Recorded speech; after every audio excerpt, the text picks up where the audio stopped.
Et chaque semaine, il se passe des trucs comme ça. Et cette semaine, je me suis dit, mais est-ce qu'il serait pas un petit peu maladroit, Christophe Castaner? Est-ce qu'il serait pas un peu bizarre, Verino? Il aurait pas du mal à trouver, c'est le porte-parole du gouvernement. Est-ce qu'il serait pas un petit peu maladroit, Christophe Castaner? Parce qu'il en a fait des belles quand même cette semaine. Hein. Enfin, il a parlé pendant qu'il y avait des hashtags MeToo partout. Lui, il s'est fait discret, mais il a sorti 2-3 saloperies sans faire exprès. Par exemple, il a essayé de parler des attentats du Bataclan, il a parlé des attentats du Ramadan. Bon, ça c'est... Ah ouais, c'est la petite boulette raciste, hein. C'est pas de bol, parce que des mots en 3 syllabes qui finissent par « an », il y avait Polydent, il y avait Michel Blanc. Ah, c'est Ramadan qui sort. Ouais. Oh merde, oh merde. Dans la même journée, il a indiqué qu'il n'était pas au courant qu'il était la cible de terroristes qui avaient été... c'est des terroristes d'extrême droite qui avaient été enfermés la veille, enfin qui avaient été arrêtés la veille, pardon. Je vais essayer de refaire cette phrase correctement. Parce que là, pour l'instant, alors il y a trop de mots. C'est des terroristes d'extrême droite, d'accord. C'est pas les Arabes, normalement? Donc, dans la même journée, il a indiqué qu'il n'était pas au courant qu'il était la cible de terroristes d'extrême droite qui avaient été emprisonnés la veille. Et j'ai envie de dire, oui, c'est un peu le but... Enfin, c'est-à-dire, c'est du terrorisme, en fait. Hein. C'est quand même rare que les mecs, ils t'appellent pour te prévenir. Allô, monsieur Castaner, bonjour, voilà, Sylvie. Voilà, je voulais juste faire un petit état des lieux parce que vous appelez par rapport à... Bah oui, c'est une offre qu'on fait en ce moment... Comment dire ça?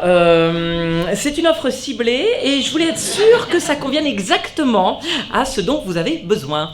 Voilà, c'est une petite question. Non, ça pour 3 minutes. Si quelqu'un pose une bombe sur votre véhicule, petit A, vous la voyez immédiatement, vous vous en doutez, vous n'approchez pas du véhicule. Petit B, vous êtes un bricoleur, les fils rouges, les fils bleus n'ont aucun secret pour vous, et vous arrivez. Et petit C, vous n'avez pas de véhicule. Allô? Monsieur Castaner... Ah putain, voilà, bah ça c'est le genre de mec qui raccroche au nez, puis après il dit qu'il n'était pas au courant.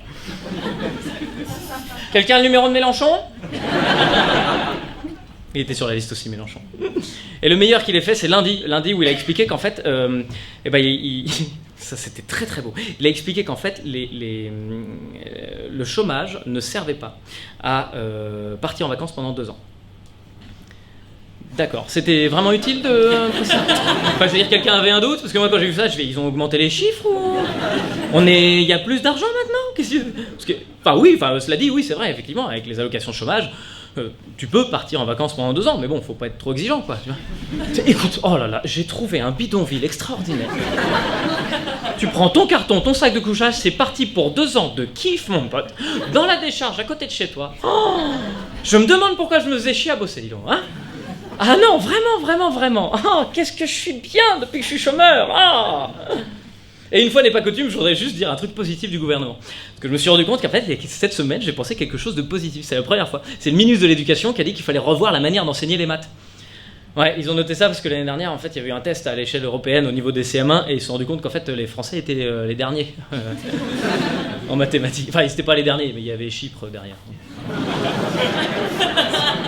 Bah non, c'est comme à l'Eurovision, quand c'est Chypre derrière, tu te la pètes pas, quoi. Je voudrais pas me la raconter, mais on a battu Chypre. Pas le genre de truc dont t'es fier, hein, évidemment. Non, ils ont fait un test l'année dernière et voilà, on est arrivé bon dernier, quoi. Et c'est marrant parce qu'on est presque fiers de ça. On est tellement habitués à être nuls en maths en France qu'il y a, tu sais, il y a tellement de mecs qui font, moi, je suis pas pote avec les maths, hein. C'est-à-dire, personne n'est pote avec les maths, c'est une matière, tu vois. Ah, nous, on est fâchés, mais t'es pas fâché. Est-ce que les maths en face, ils font, on sait pas pourquoi on s'est pris la tête avec Julien. Une histoire de fraction qui est pas passée, putain, désolé. Non, si tu peux pas te prendre la tête avec une matière, si ça ne va pas, c'est pas la matière qui cloche. Vous êtes pas à égalité, c'est toi le problème. Tiens, le problème, là, il est clairement en France, c'est qu'on essaye d'éduquer, mais on s'y prend mal, forcément. Il y a 158 heures à la moyenne en Europe. T'as vu comme j'ai essayé de te refaire ça? Bon, on reprend les bases.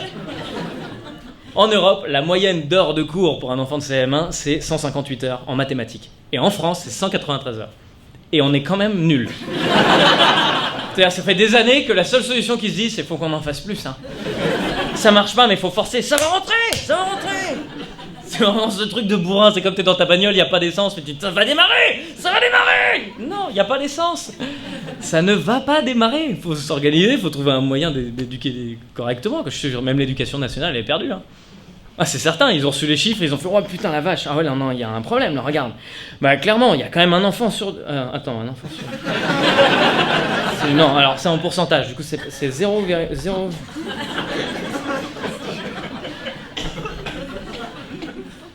Il y a 30 élèves dans une... Enfin, ouais, non, bah, clairement, ils sont cons, les gamins. Ils sont cons, ils sont nuls, voilà. Mais parce qu'ils percutent pas, voilà. Le problème, c'est les gamins. C'est clairement les gamins. Oh, je crois que le problème, c'est les adultes. C'est que même aujourd'hui, il faut rééduquer les parents, rééduquer les enseignants. On est tous traumatisés par les maths. Hein. Moi, j'étais pas mauvais, mais je sais que maintenant, je serais nul à chier. Je te jure, si aujourd'hui, il fallait me demander de poser une division, je serais wow. Oh là là, comment ça se passe poser une division? C'est un pendu en fait, tu prends 7 lettres. Je suis perdu, je n'y arriverai pas, clairement. C'est le genre de tabou dans une famille, t'as même pas envie d'entendre parler de maths, tu sais. T'es à table, c'est comme quand la grand-mère elle dit vous savez, les Allemands, c'était pas si terrible, hein. Moi j'ai couché avec certains, et puis quand même, voilà, j'ai dénoncé. Non, mamie, non, on n'a pas. On parle d'autre chose. Timothée, raconte-nous comment ça se passe l'école en ce moment. Bah écoute, ça va bien, papa. Moi je travaille énormément, puis c'est peut-être en maths que j'ai un problème. Si tu pouvais m'aider. Je préfère encore discuter avec mamie. Alors comme ça. Ah ouais, on suçait des nazis. Bon, bah.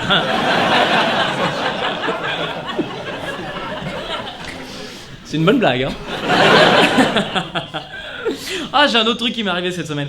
Peut-être certains d'entre vous ont suivi ce qui s'est passé, mais on est au 98e Dis donc Internet, et donc on est bientôt au 100e Dis donc Internet. Et le 100e, j'ai décidé de le fêter à Bobino le 30 octobre. Et pour que ça soit un événement, j'ai décidé donc de jouer dans cette grande salle et de faire un tirage au sort et d'inviter 2 personnes. Donc il y avait un concours, les gens sont inscrits, et il y a 2 personnes qui vont gagner, enfin c'est-à-dire une personne qui va gagner avec la personne de son choix, l'hôtel, la place dans la salle de théâtre, et puis la présence dans ce magnifique truc, et puis voilà, et le trajet. Donc voilà, on a décidé d'organiser ce petit truc-là. Et c'est tellement pas clair, je suis sûr que vraiment les gens derrière la caméra, ils sont... Bah moi j'ai participé, mais alors je ne comprends plus à quoi j'ai participé. J'ai gagné un iPhone, je pense, ça doit être ça. Donc voilà, c'est ça l'objet. Là, on va tirer au sort le grand gagnant. Il y a eu beaucoup de participants, énormément. Et pour que ce soit vraiment un tirage au sort sain, je me dis que c'est peut-être la meilleure idée, c'est de choper c'est celle qui a vraiment besoin de savoir ce que c'est un directeur financier.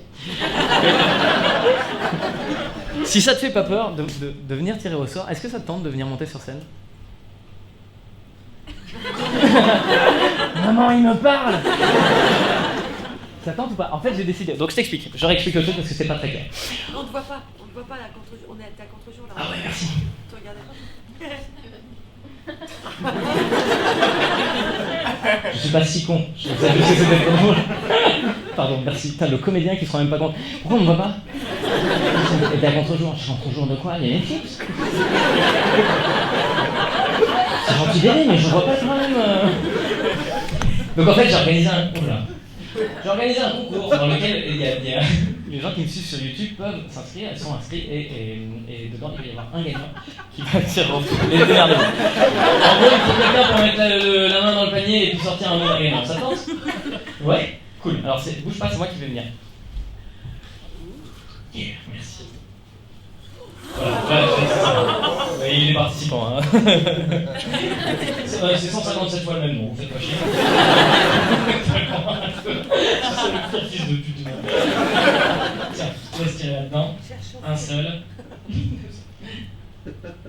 Moi, Antoine, route du château d'eau, de Holm.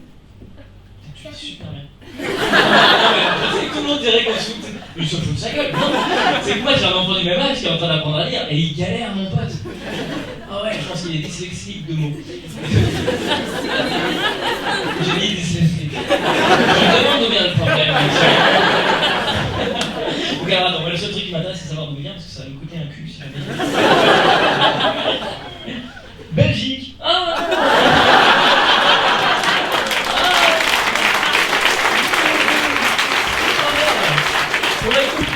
officiellement, je sais pas comment on va faire monter ça, voilà. Mais Antoine, Moll, M-O-2-L, tu vas... Putain, je vais peut-être pas donner ton adresse vraiment. Vas-y, ferme ta gueule et tu me donnes les places maintenant. Bon, Antoine M, je vais te contacter. Si t'es vraiment un vrai fan, tu vas regarder cette vidéo à 11h du matin. Et je vais t'appeler à 11h30, mon pote. Si tu réponds pas, c'est mort, t'as perdu les places. C'est pas vrai. C'est pas vrai, mais j'espère que du coup tu seras dispo et que tu seras... Bah oui, sinon t'aurais pas joué. En tout cas, c'est toi Antoine et on te félicite. Merci d'avoir participé. Merci à tous les participants qui s'étaient inscrits au concours parce que je suis très agréablement surpris par le nombre de personnes qui me suivent et c'est un kiff chaque jour. Merci au public de ce soir.